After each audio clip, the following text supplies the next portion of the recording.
Welcome everybody to Reality Change with Kris.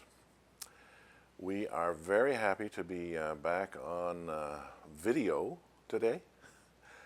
As some of you may have noticed, last week's show was audio only. Still a great show though. And my name is John Hawkins. I'm very happy to be joined by my friend Serge. Thank you, John. And yeah, it feels kind of nice to get back in front of the lights. It's warm.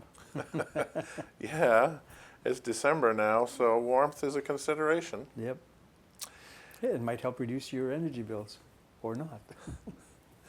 So anyway, what I normally think about is, okay, let's pick up the threads of what we've been talking about. And the last time with Myrna, Kris came through, as those of you who listened to that show are aware. And he talked really about two main topics, if I recall.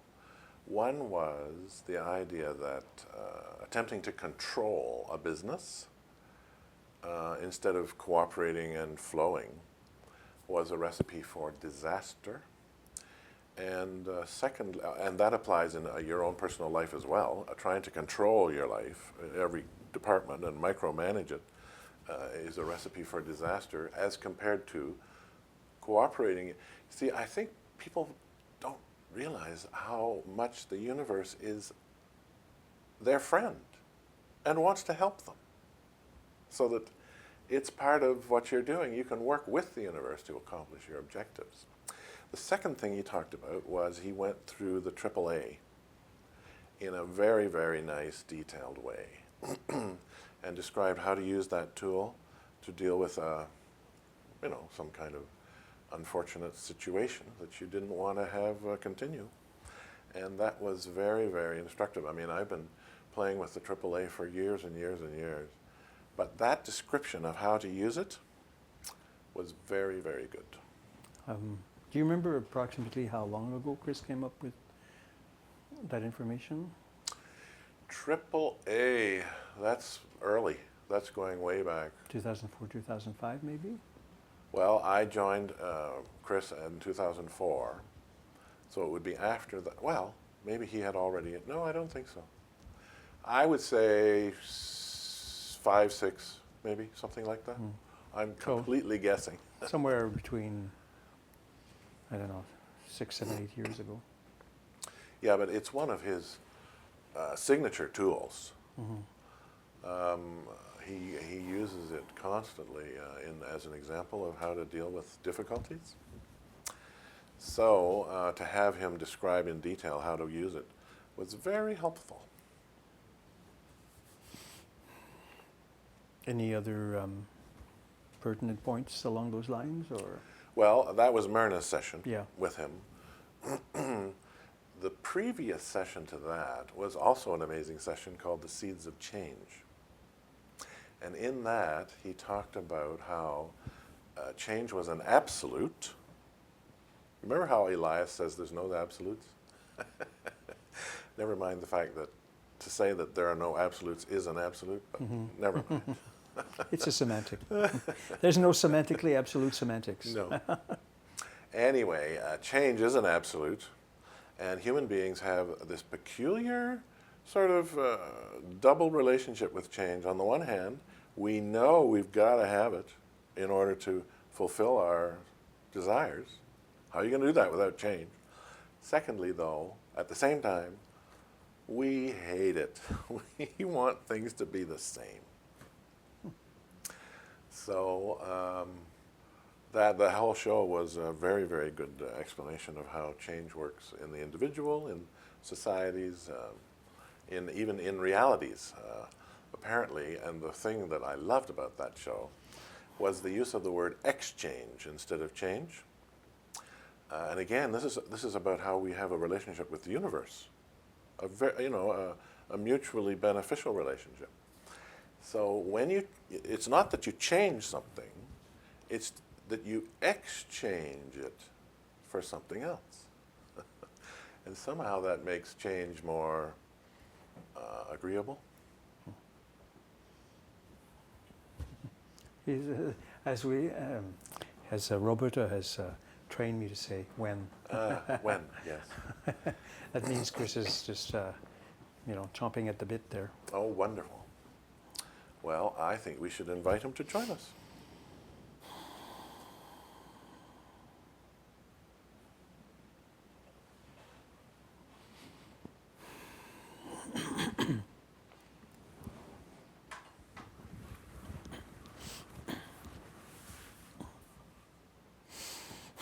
Now we trust that you are comfortable, Thank you. and we thank you for your consideration. Thank you. Now you were making mention of change and exchange. Yes. To look at this in another way, it is not so much that situations change, circumstances change, time and place changes. It is rather a question of exchanging some limited paradigms or beliefs or versions or notions or ideas about yourself for one that is more expansive. So in effect, bringing about a display of different probabilities, more in line with your current goals or aspirations. So that brings about the change or the exchange needed to display those particular new circumstances. So it is the self and its focus or focuses or foci that change. Does that make sense? Yes, it does. It Because bring- the universe does not need to change according to your particular perceptions. The universe is what it is. It is a living, dynamic, and vital extension even of your DNA, of your energy, of your persona, of your self. Now, I'm just going to repeat what you said and ask you to clarify.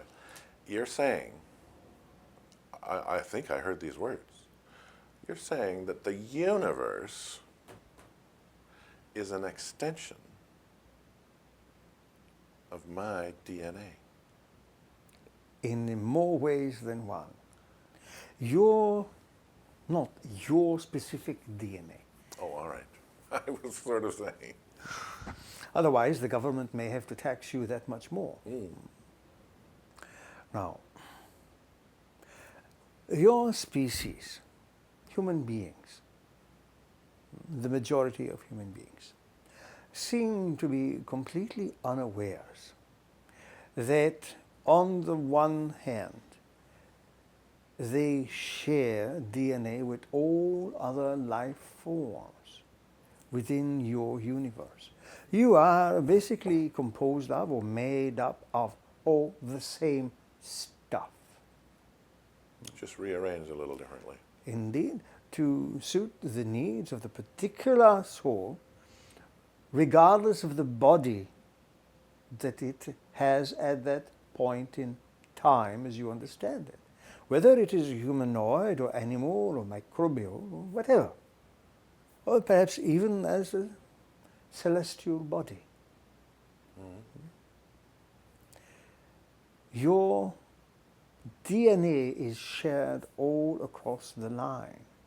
That includes all other animal forms. They are your brothers and sisters, not just in that spiritual, that greater metaphysical spiritual sense, but physically so. You are but one species of a greater state of being. You are but one little twig on the great tree of life. So you all share in the great adventure of life. You simply seem to think that somehow or other, because you have opposable thumbs, it gives you the right to eat your brothers and sisters. Yeah. Somehow or other, the old myths of the first titans, the first gods, in accordance with the Greek mythology, Right. eating their children. Right. Somehow or other, you seem to think perhaps that is still going on. Now, regardless of that, we are saying this to bring home the point that you are all interrelated to such a degree that the more species you kill off, the more you are killing yourselves off at the same time. Now, some may say, well, but we do not believe that. Then we do not ask you to believe anything. We ask you to look for the evidence that is being displayed before your eyes. Mm. Well, yes. I mean, DNA. We do share the DNA with all the. Indeed. And I've heard it said that something like 98% of our DNA is exactly the same as chimpanzees. And a potato.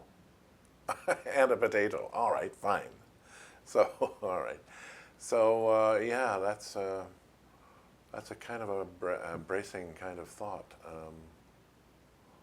The idea that we are literally at the cellular level, brothers and sisters with all the animals, Indeed. vegetables, even the rocks, I expect, at some level.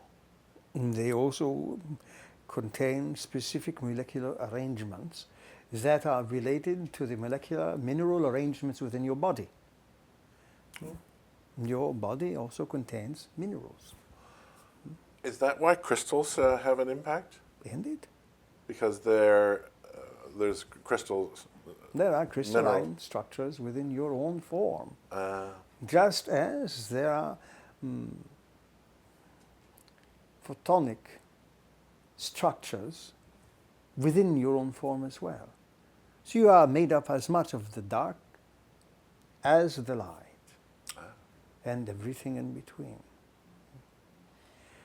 You are in the driver's seat, so you determine where it goes, this form.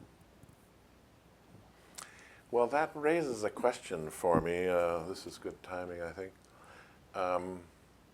You said a moment ago that the idea was that we're all related as brothers and sisters through what you've described, whether we believe it or not. Like some people might say, I don't believe that, and you're saying, well, it's still true. Indeed. Now, at the same time, we have learned that our belief structures filter possibilities in such a way that they influence the experiences we have in the reality. So, what's the difference between those two situations? So on the one hand, someone may say, I do not believe any of that. We are saying then that similarly, one does not have to believe in the sunshine to benefit from it, No. or the sunlight, no air. That does not prevent you from breathing. Right.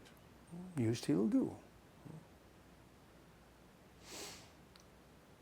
The issue is that if you choose to not believe something, it may no longer appear within your radar. Oh, you won't perceive it particularly. Indeed. It does not mean that it does not influence you.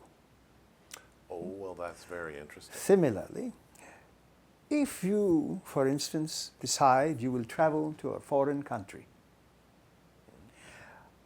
and you are not aware of their particular laws on some things, but you transgress that law and you are apprehended and charged,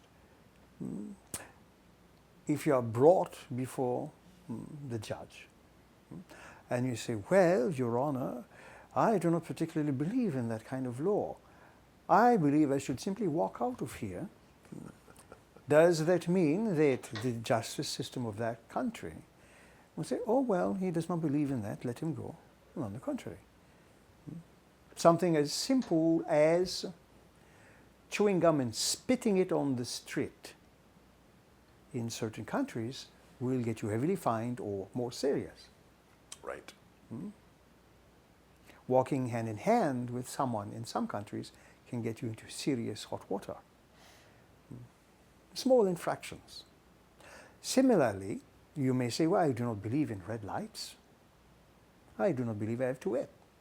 I will cross the street when I damn well want to and please to. Will that mean that vehicles will stop for you? No. Some may not. Ignorance of the law is no excuse. Indeed. Now, let's contrast that for a moment with the beliefs. Oh, I just had a bit of a glimpse. I was going to say, let's contrast that with the beliefs and assumptions about ourselves and how that does change. Not the sun rising, but it changes the possibilities before us. Indeed. But the interesting thing here is that that's a belief not about the red light or the sun or some external object. That's a belief about me. And that does change things. So in terms of the human psyche, there are thoughts that you entertain, and then there are beliefs that you adhere to. Beliefs, notions that you subscribe to deeply. Right. And then there are other assumptions that are so powerful they have become invisible. They operate in the background. You do not perceive them. Some people, for instance, may be fully convinced that there is no possible way that they are racist and bigot. But their actions may actually be racist and bigot. Mm-hmm. Do you follow? Absolutely. So someone may say, I do not believe in certain things, but you will still be influenced by those things. You simply will not pay attention. Just like someone can be hypnotized to no longer see the coffee table in the middle of the living room. Unconsciously, they will not walk right into it. They will walk around it, but they are not aware. When they are not hitting the table, they are walking around it. Oh, that's interesting. Because their perception is that though I do not see a coffee table, I need to walk this way. around this way. Indeed. Oh, that's very So interesting. you still have certain influences. For instance, Monday evening at the close of our seminar Right. on the 10 Principles of Consciousness, we suggested that the next group discussion, the next seminar, will deal with perceived inequities, negative and destructive beliefs held by individuals that they do not pay any attention to, but at the same time influences their outcomes. Right. They may, on the one hand, think that they are heading towards some kind of success, some kind of fame, some kind of financial rewards. At the same time, are constantly thwarted in their efforts, as if something is deliberately putting a stick in the wheel. Mm-hmm. And they may look at apparent external causes without realizing that they are entertaining old programming. It is still all this negative small talk, self-talk. It is said that one should be very careful about what they say, because they may get it. That does not limit itself to the audible words that are uttered, but to that constant self-talk that is going on in the background. I am not good enough. I am not pretty enough. I am not worthy enough. I am not educated enough. I am not this. I am not that. I cannot do this. I will not have that. I cannot have that. And the list goes on and on. These are acquired from a very early age, pertaining to the family background, the upbringing, the society and the culture you are brought in. You cannot do this, you can only do that, you are not allowed to do this, and so on and so forth. Mm-hmm. all of these things exist as almost invisible like barriers to your success, to having a greater experience of life. These appear invisible simply because the individual is not paying attention. But he walks around them anyway. Indeed. Well, that's a fascinating concept. I'm wondering to myself as you speak, how much of what I do is walking around invisible tables? Well, I look forward to that new course. That will be very, very interesting. Indeed. And it is relatively easy once you understand the principles at hand, once you understand the dynamics involved, to actually shut the engine down that is constantly revving in the background, spinning the wheels, like you see guys driving muscle cars, pumping the gas but holding the brake, making a big show, spinning the wheels and kicking out asphalt, revving up the engine, big noise, big smoke. Do you follow? Oh, yes. But it is indeed relatively easy. And with a gentle guidance, you will be able to experience the results rather quickly of this type of psychological and therapeutic surgery, removing that programming which is no longer beneficial to you. Well, sign me up for the psychological surgery. Indeed. We will scrub very nicely. That's great. Yeah, I'm looking forward to that that course. Do we have a name yet, or we're working it through? It is being worked through. Right. Well, if You see, we may present it this way. Someone may wish to undertake an ocean voyage, or perhaps even cross the lake on a boat, to go explore different lands, to find fame, fortune, and so on and so forth. But the kind of boat they get into will not take them very far if it is a stone boat. no, It will sink in no time. Now one may blame the shipbuilder and this and that, which is themselves. So we are suggesting, if you want to entertain the possibility of these great voyages of self-discovery, do not get into a stone boat. sound advice. Indeed. Now, do you want a break at this point? That sounds lovely. Indeed, then. Thank you, Kris. We're back. And as usual, we're going to take a few minutes to talk about coming events a little bit before we invite Kris to join us. We're going to reminisce about what is yet to come. Okay, reminisce about what's yet to come. Yeah. All right. The first thing I think is worth mentioning is the private sessions at a dramatic discount. $150 for 2 sessions. Yep. And that's available on the Lotus-Mind website.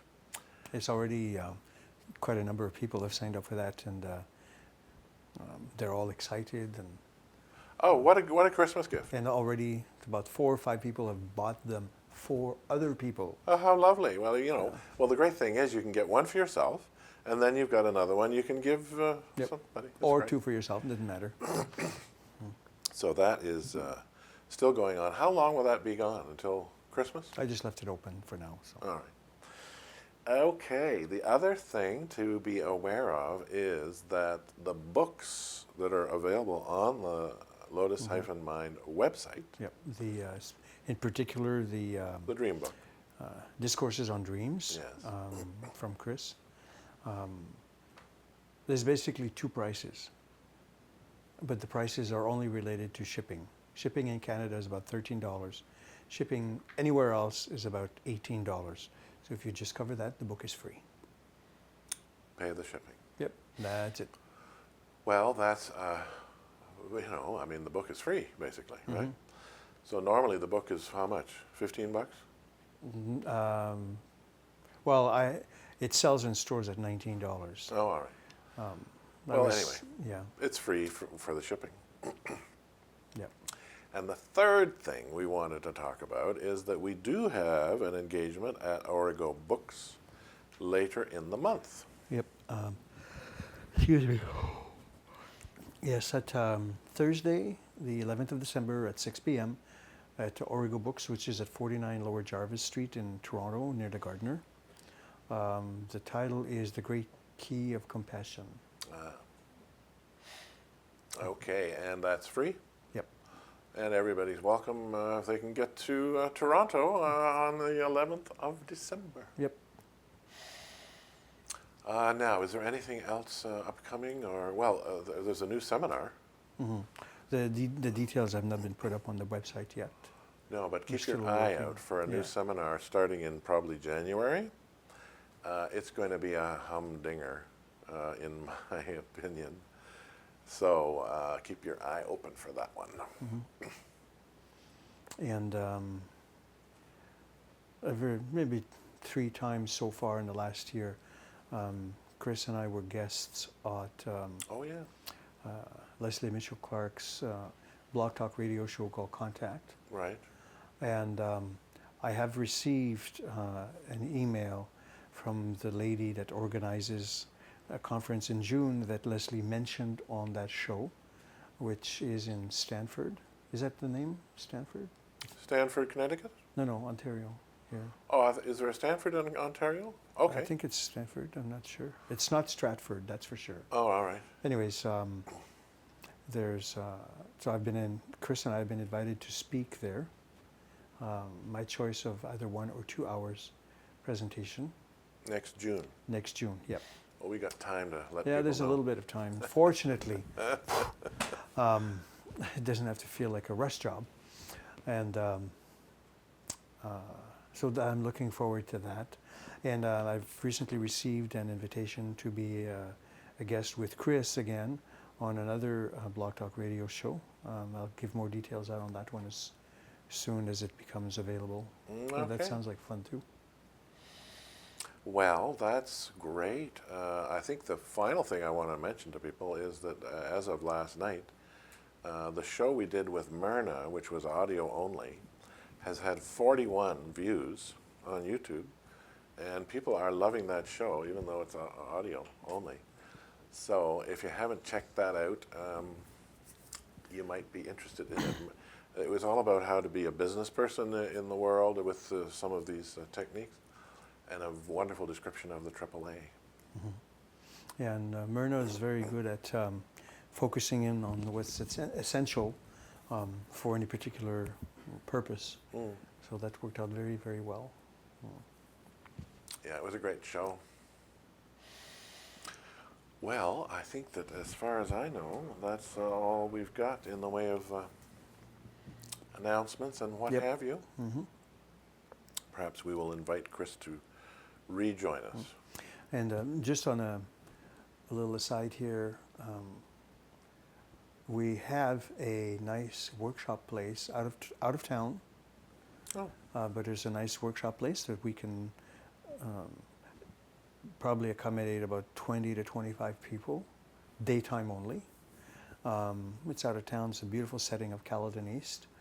So we're going to be working on some weekend workshops or like 1 day or 2 day daytime presentations in the very near future. So that should be very interesting as well. With Kris? Yeah. Oh, you remember the Lotus Mind Yeah. over here at the hotel? Yeah. That really was a Lots of fun there. life-changing experience, and Yeah. so wonderful to see all the people that I only knew through Yeah. Skype. Well, people came from overseas Yeah. for that. Well, let's do that again. Yep. So that'll be fun. Lotus Mind, take 2.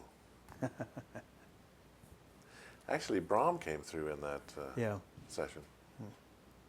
It's funny, was it on Sunday, on the way to Caledon East at work?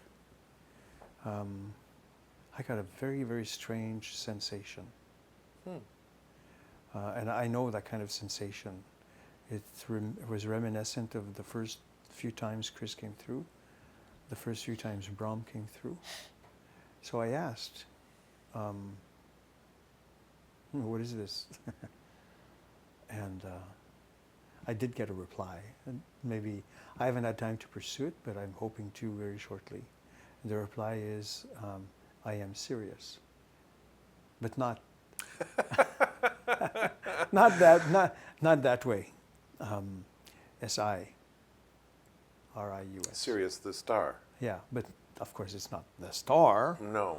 you know. Oh, that's interesting. But yeah, so it's a different Oh, that's fascinating. different persona. So we'll see what happens with that. Oh, oh. It just sort of You heard it here first. came and went a couple of times. So we'll see what that gives. Wow, that's fabulous. I'm just toying with the idea. If he says, well, seriously now, really? Play on words. Oh, we can have fun with that. Oh, yeah. Oh, you're not serious. Yeah, it should be, it should be fun. We'll see what happens. Oh, well. So okay. I'm going to let that digest. Yeah, so I'm being kicked out again. So. Okay.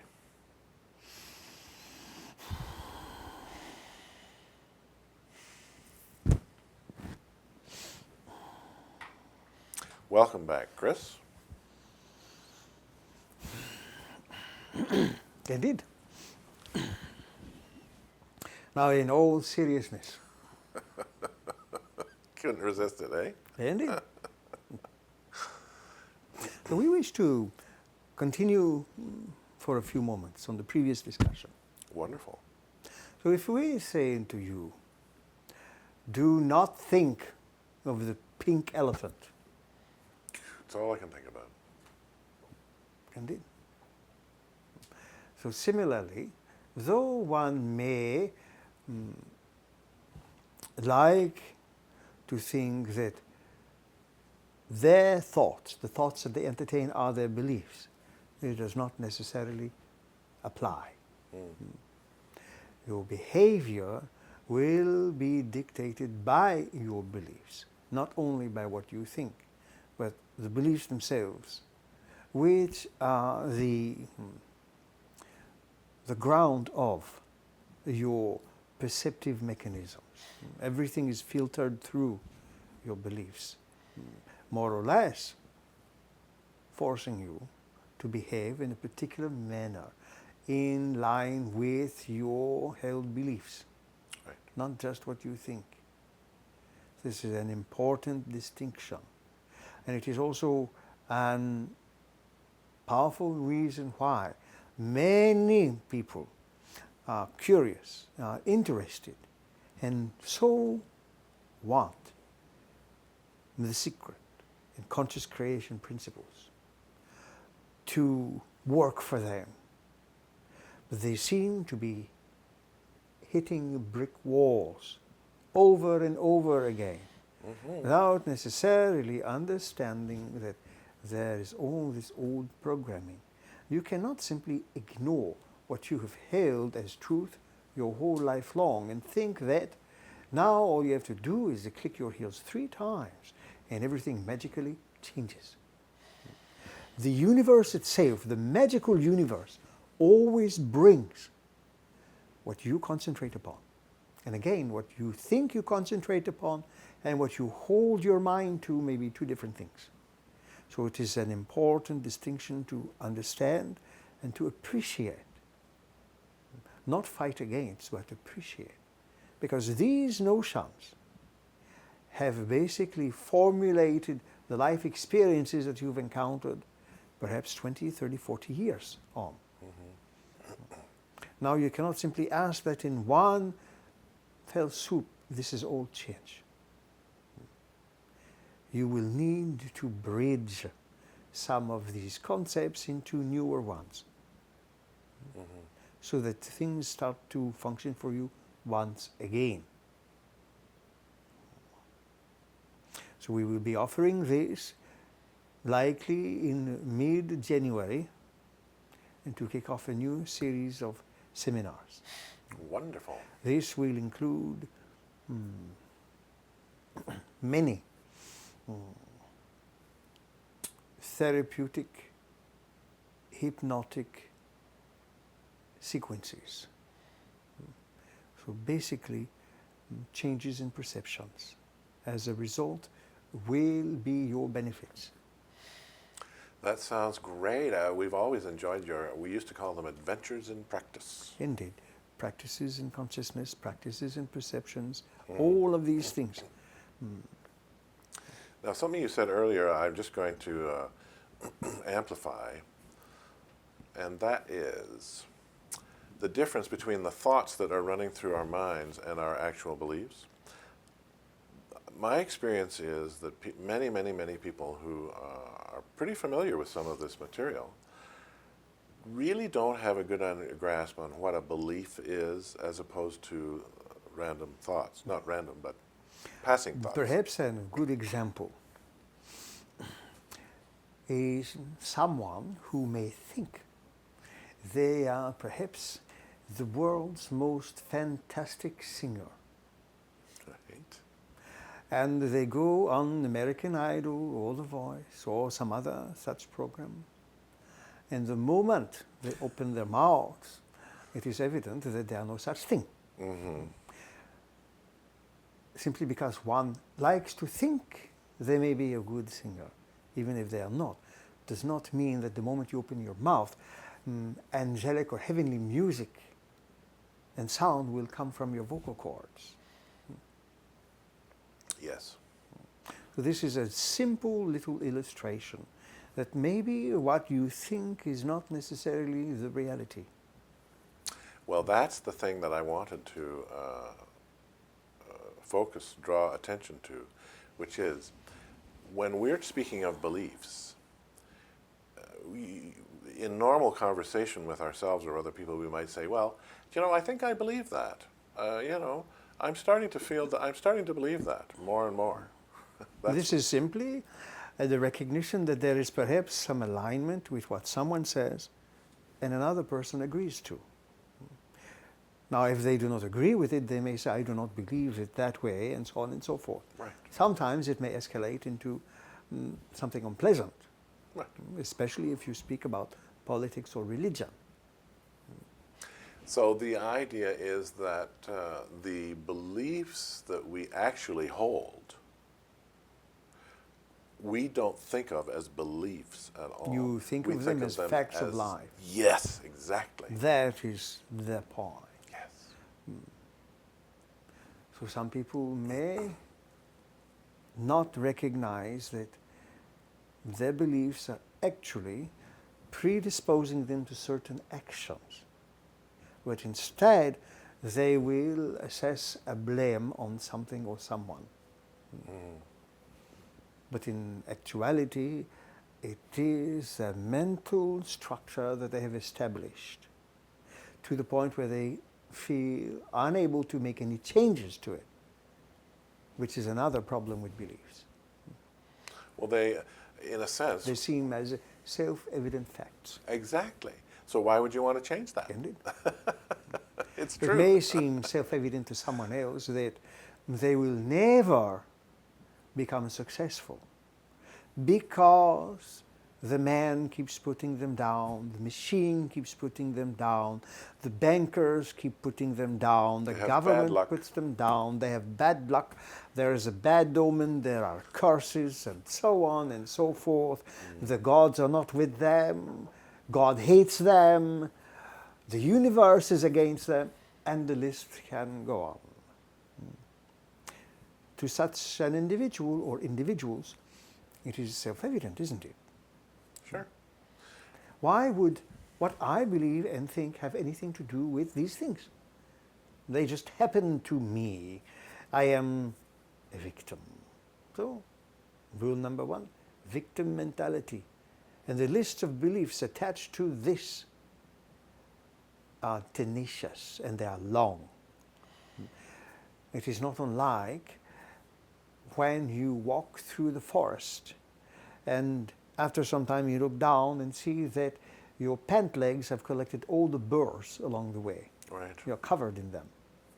So other smaller beliefs attach themselves to the major beliefs and then you have a snowball reaction. A belief tsunami. Indeed. Okay, well, I'm glad. I just wanted to take a moment and go over that again because it's something that I have to remind myself of regularly, which is that the things that I know to be true for me are beliefs. They're not, I call them factoids. They're not facts, they're factoids. And they still influence your behavior, your Oh, thought for patterns, sure. your perceptions, and so on. So it is important to recognize these things. It is like opening the hood on the car and doing some nice upgrades to the engine. So we will gently and nicely guide in that area. Lovely. Looking forward to that. So everyone can become a mental mechanic. I liked psychological surgery, actually. Then That was both good. is fine. Now, I just want to, we've got a few minutes before we need to wrap up. And the question that's formulating itself in my mind is, we're talking about beliefs. We have been, because of your recent seminars, we have been, those of us who are following this, moving our sense of identity to encompass a much broader self, our whole self, as opposed to just a focal awareness. Are the do we as soul have beliefs? Are they part of the mechanism we use at the soul level, or are they focal? What is held by soul is quite different from the beliefs that you entertain, that more or less become the blueprint for the outcomes of your life. Right. In that sense, soul does not hold beliefs. But they do entertain, souls do entertain varieties of absolutes. Even though some may say there are no absolutes, there are certain particular absolute assumptions. They are akin to beliefs, but they are perhaps source of beliefs. How these are then translated by individual consciousness is another story altogether. But you entertain beliefs in that way because soul holds on to certain assumptions. They are powerful, absolute assumptions. Now, may one inquire? One of them, for instance, is that all life is graced with infinite potential. All of life. That's a big one. Indeed. They are absolutes. Another is that all universes are created to provide these infinite potentials the opportunity to blossom. Those are nice. Indeed. You know, I'd like to make a little list of the absolute assumptions made by soul. Perhaps not today, but we've got 2. Indeed. That's great. Now do keep in mind that the souls are eternal, so you might be lisping for some time. Quite a long list, eh? Well, I'm eternal too, so it all works out. We do want to mention, you have a few more moments. Yes, Joseph posted an old dream of his. I saw that. Indeed.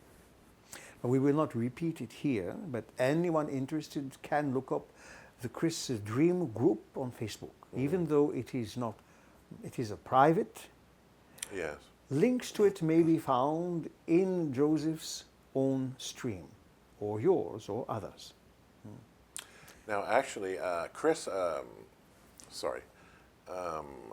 Reed Chappelle has already asked a question about that, which is that I'm just assuming that anyone watching this has the opportunity to look at that dream, which is fascinating. But his question was, are the sound energy coming out of the partying on the boat. The leviathans, the dream keepers, were saying were potentially disruptive. What are those in our world? Indeed, the symbolism in that dream is actually quite powerful. Yes. So the massive party that is occurring on the cruise ship that is docked, Right. in the sound waves from the big boom boxes are reaching deep into the ocean. Right. Basically put, this represents the notion that the everyday preoccupation with the fleeting experiences of life without considering the undercurrents of existence do cause disturbances for individuals. Does that sound appropriate to you? Yeah, that's good. Indeed. Secondly, these leviathans rising from beneath the deep ocean in the form of sperm whales. And in the dream, Joseph saw them as much, much bigger than any whales you have ever seen. Right. They communicate to Joseph that they are the keepers of dreams. The whale species are very, very akin to the human species, both in terms of DNA and in terms of aspects. Yeah. They represent aspects of your own species wherein, how do we say, there is an aspect in each and every individual that is basically the gatekeeper for the dream state. Oh. That makes certain that if the individual is not prepared nor aware, then certain dream states will not intrude into the waking state. But that is not the end of their function.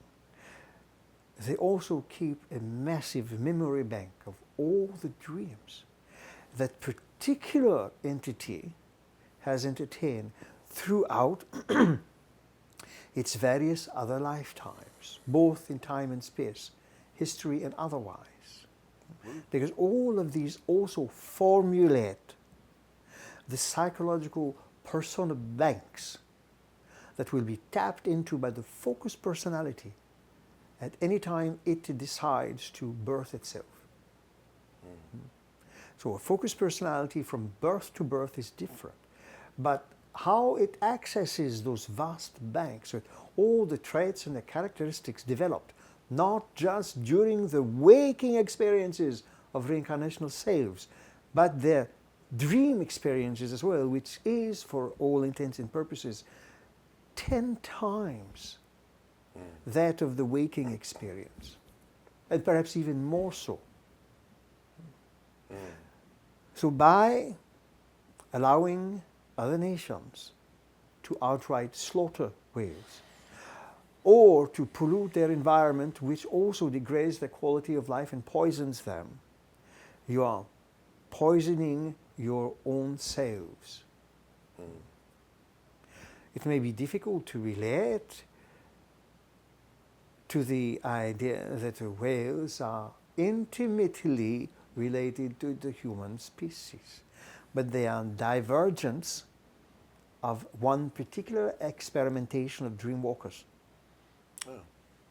Does that make sense to you? It's amazing and thrilling to think about. The differences are simply different bodies, but a Different very environment.